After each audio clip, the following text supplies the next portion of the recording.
All right, let's dive into one of the coolest, most mind-bending tricks in all of storytelling, the unreliable narrator. And this isn't just about a clever plot twist. No, we're going to get into the deep psychology of it all, how stories can play with our perception of reality itself. I mean, really think about it.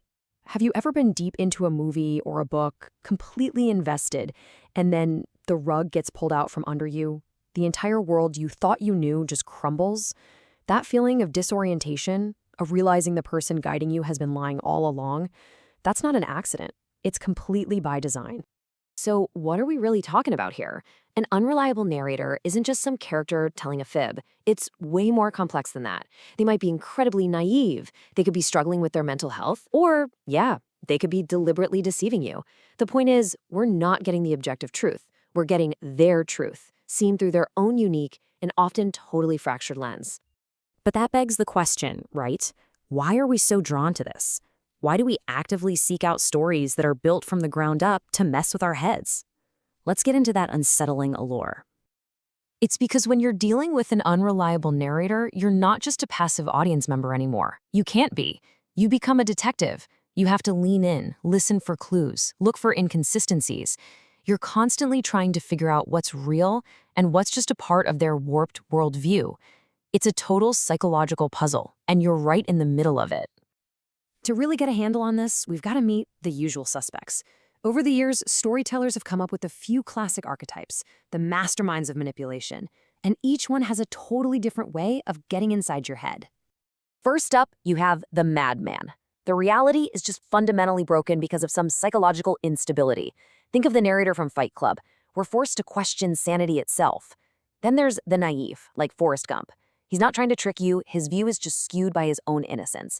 He doesn't get the whole picture. You've also got the Picaro, who's kind of a charming rogue, a trickster who lies and exaggerates for their own benefit or, honestly, just for the fun of it.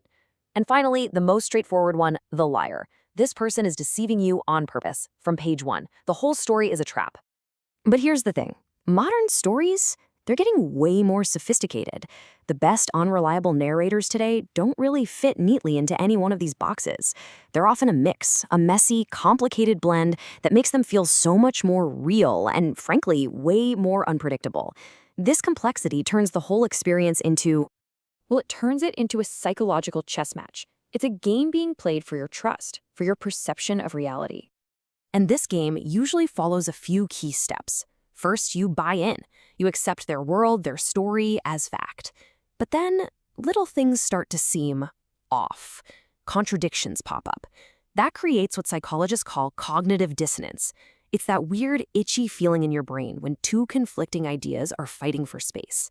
So you start to doubt the storyteller, and in the most brilliant cases, you even start to doubt yourself.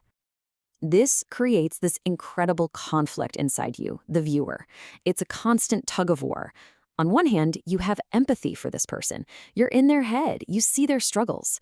But on the other hand, a little voice is screaming, "Don't trust anything they say." It's that tension, that push and pull that keeps you absolutely hooked.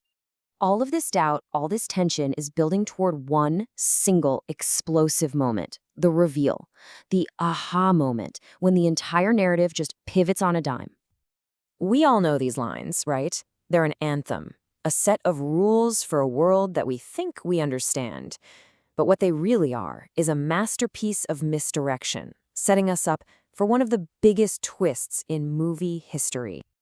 And then, bam, the moment hits. The real truth comes out, and suddenly every scene you've watched, every line you've heard is cast in a completely new, kind of chilling light. That realization that you've been played, it's frustrating, for sure, but it's also deeply, deeply satisfying. And what's so fascinating is what happens next. It makes you want to go back and watch it all over again, because the second time through, it's a completely different movie. You're not the one being tricked anymore. Now you're in on the secret. You start spotting all the little clues and hints you missed, and you just get to sit back and admire the genius of the whole con. So, after all the mental gymnastics, after feeling betrayed and then enlightened, why do we keep coming back for more? What is the real, lasting value in stories that are designed to lie to us?